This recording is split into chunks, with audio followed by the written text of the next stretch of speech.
All right, so we're going to do the Himalayan cave exercises now. And these are wonderful because they build prana, they build energy, they get you inspired, activated, uplifted.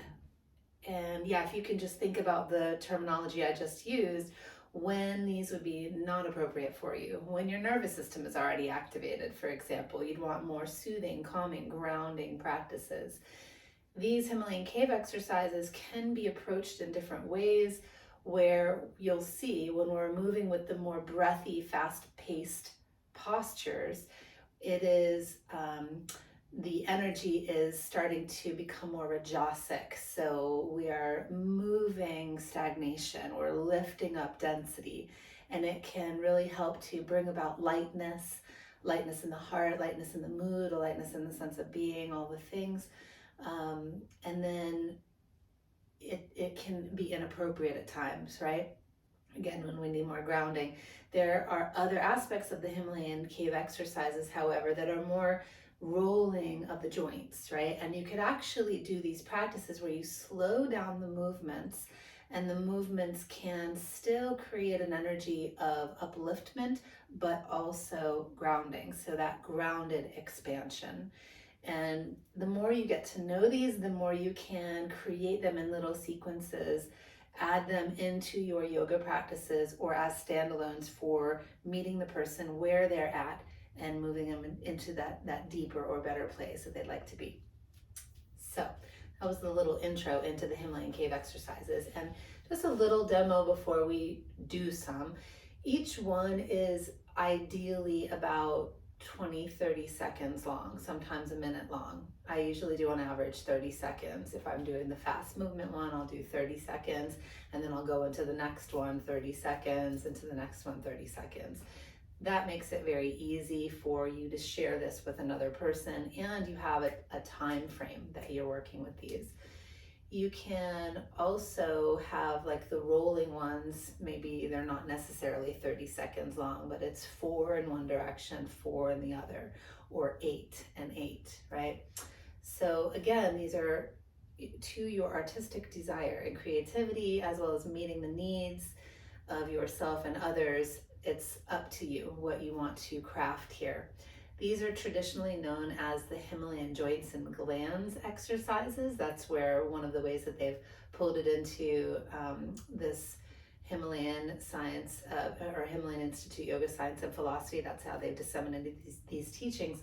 But in the olden days, they were just called the cave exercises. So I love that because you can think of when these sages were deep in the caves and what kind of practices they would do to get their body warm, to shake off any chill, right? To even decrease any vata vitiation, right? Some snapping, crackly joints in the cooler environments, as well as to kind of move any stagnation like dampness that can occur in the caves. So a lot of these faster paced exercises would actually be done using Kapalbhati style breathing. So you can choose that as well. What's the pranayama that's supporting you in these practices? And so it might be that the inhale and the exhale is more samavriti, and you're working along the lines of like a polyrhythm, for example. The movements are faster than the waves of breath. You could also do the movements and the breath in sync, and it's faster, so it's syncopated, like Kapalbhati style. Breath is moving in and out of the nose, but the activity is happening, the action, the grounding, the anchoring is happening at the belly. So yeah, so we have shoulder rolls, right? You can do all the variations of shoulder rolls. You can do one arm shoulder rolls, or I like to actually do it in a swing form. You want to be mindful of someone's shoulder girdle, right? If they are sensitive with that. Then there are ones that you inhale, the chest opens, exhale, neutral spine, navel pulls in, engage the thighs, and you're just opposite crossing the arms, parallel the forearms over one another, right? I said that kind of funny, but you know what I mean. We can continue to circle the joints. So say you want to ground energy down, you could start with the head, shoulders, hips, knees, ankles, and guide the breath, intend for the breath and the energy to flow down. So that's one way to do it. You could do a reverse if you're wanting to be a little more uplifting, or bring the energy upwards. And let's see, another one would be the diagonal stretches. So we work a long line of energy from the fingers through the arm, through the side body, down through the leg, down through the toes.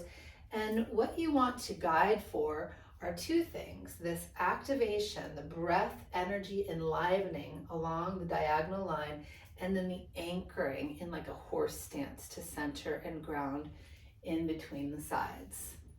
And I usually inhale down, as we always do in this yoga practice. Exhale, anchoring the belly in. So this supports the diaphragmatic movement, the nature of how we move in asana anyway with the body, right? So that's another one.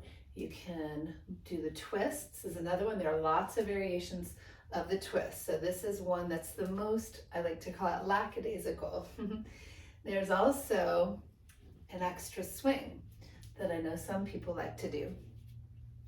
There is a third version where you're, instead of lackadaisical, you're more engaging the energy and pulling it inwards with the exhale, really gathering in the navel as you twist.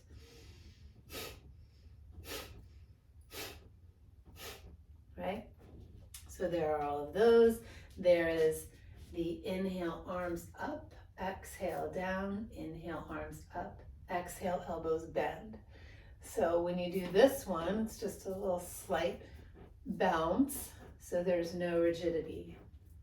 Okay, and then there is a deeper version of that where you can inhale, exhale, inhale, move through chair.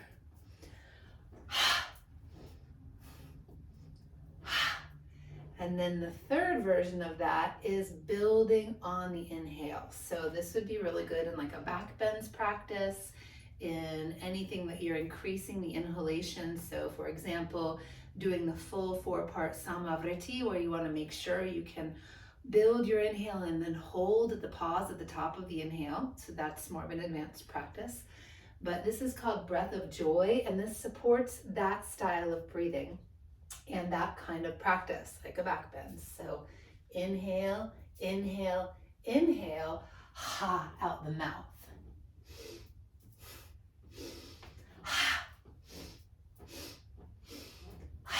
Right? So there's still a rhythm. It's still fluid and rhythmic in a way that is even and not creating any chaos. This is really important for staying grounded as you breathe, because anything that has to do with breath work is affecting the nervous system.